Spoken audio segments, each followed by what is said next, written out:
پاکستان جیسے غریب ملک میں کرپشن کتنی حیرت کی بات ہے، شرم کی بات ہے اور جرت کی بات ہے۔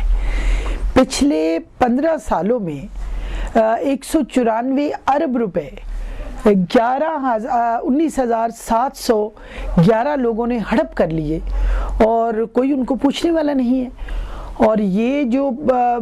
پی پی پی ہے یا مسلم لیگ نون ہے، مسلم لیگ نون جو ہے وہ تو ایک فرینڈلی اپوزیشن کا رول ادا کر رہی ہے، اور ان لوگوں نے عوام کے لیے مہنگائی، بے روزگاری، پیٹرول نہیں ہے، آٹا نہیں ہے، گیس نہیں ہے، لوگوں کے پاس کوئی روزگار نہیں ہے، اب اتنی حد سے زیادہ مسائل ہیں، اور یہ این آر او پہ تو اتنا شور مچا رہے ہیں۔ جب این آر او کی بات ہوئی، جب ان سے قرضے لینے کی بات ہوئی تو اس پہ یہ لوگ شور مچا رہے ہیں، اور جو کہ اپوزیشن بنی ہوئی ہے نون لیگ ہے، اور ان لوگوں کی سمجھ لیں یہ ملی بھگت ہے، ٹوپی ڈرامہ ہے، ٹوکری ڈرامہ ہے، ٹوٹلی ڈرامہ ہے۔ اور یہ لوگ، ان لوگوں کا ایک ہی کام ہے، اپوزیشن جماعت ہو یا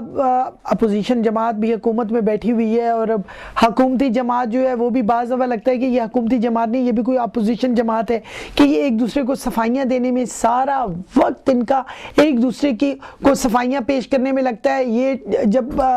چینلوں پہ آتے ہیں، جب یہ ٹی وی پہ آتے ہیں تو یہ لوگ ایسی ایکٹنگ کرتے ہیں، ایسے اچھے ایکٹر بن کے یہ ثابت ہوتے ہیں کہ عوام بڑی حیران ہو جاتی ہے کہ بھی ٹی وی چینلز پہ آ کے یہ اسمبلی میں جا کے انہیں ہماری بات کرنی چاہیے، اور یہ اپنی باتیں کر رہے ہوتے ہیں۔ وہ ان کو کہہ رہا ہوتا ہے میں نے آپ کے بارے میں یہ نہیں کہا، وہ کہہ رہا ہوتا ہے میں نے آپ کے بارے میں یہ نہیں کہا، وہ کہتے ہیں آپ کے فلاں منسٹر نے یہ کہا، وہ کہتے ہیں آپ کے فلاں منسٹر نے یہ کہا، آپ نے ان کو شٹ اپ کال کیوں نہیں کی، وہ کہتے ہیں آپ نے ان کو شٹ اپ کال کیوں نہیں کی۔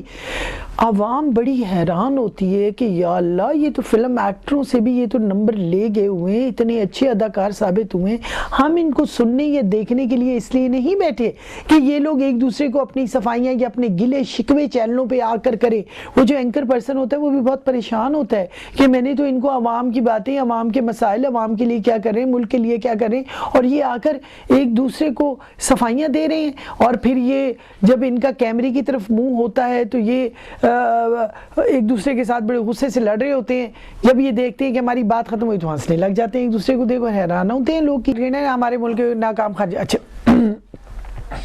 اس وقت حال یہ ہے کہ ہمارا ملک جو ہے ناکام خارجہ پالیسی کا شکار ہو چکا ہے، ناکام خارجہ پالیسی ہے۔ سرمایہ کار آنے کی بجائے، سرمایہ کار تو خیر پچھلے مشرف دور کے بعد بھاگنا شروع ہو، اور اس دفعہ تو بالکل سارے سرمایہ کار بھاگ گئے، بلکہ جو ہمارے ملک کے اپنے ہیں، ہمارے ملک کا جو سرمایہ ہے، وہ لوگ کہتے ہیں کہ اس ملک میں جہاں پہ اتنی کرپشن ہے، جہاں پہ کوئی پوچھنے والا نہیں ہے، جہاں پہ عدلیہ کا کوئی احترام نہیں ہے، تو لوگ اپنا پیسہ لے کر باہر بھاگ رہے ہیں۔ اور ہمارے لیڈروں کا یہ حال ہے کہ وہ دوروں پہ دورے کیے جا رہے ہیں، اور اتنے شاہانہ انداز سے ان کے دورے ہو رہے ہیں، اور ان کے دوروں کے اوپر اتنا پیسہ خرچ ہو رہا ہے، عوام کی جو خون پسینے کی کمائی ہے وہ ان کے دوروں کے اوپر خرچ ہو رہا ہے۔ ملک میں دہشت گردی ہے، اس کو کوئی فکر نہیں، ملک میں مہنگائی ہے، ان کو کوئی فکر نہیں، ملک میں بے روزگاری ہے، ان کو کوئی فکر نہیں ہے، اور یہ اپنے 100 مشیروں کے ساتھ، 100 مشیر اور 100 وزیروں کے ساتھ، اور مشیروں اور وزیروں کے علاوہ ان کی جو پرسنل سیکرٹریز ہیں ان کی ایک پورا لشکر لے کے یہ باہر کے دورے کر رہے، ان سے کوئی پوچھنے والا نہیں ہے۔ اور اب حالات ایسے آ گئے کہ اگر انہوں نے عدلیہ سے ٹکر لینے کی کوشش کی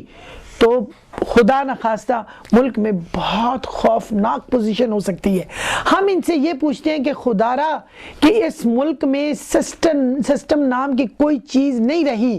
آپ کس ملک کے لیڈر ہیں؟ یہ جب بات بھی کرتے ہیں تو یہ نہ کسی گلی کی، نہ کوچے کی، نہ کسی عوام کی بات کرتے ہیں، یہ بات کریں گے تو ہمیشہ بیرون ملک لگتا ہے کہ یہ انٹرنیشنل لیڈر ہے، پاکستان سے ان کا کوئی تعلق نہیں ہے، یہ باہر کے ملکوں کی بات کریں گے۔ جیسے کہ ایک بہت اچھا جوک ہمارے ہاں آیا کہ ایک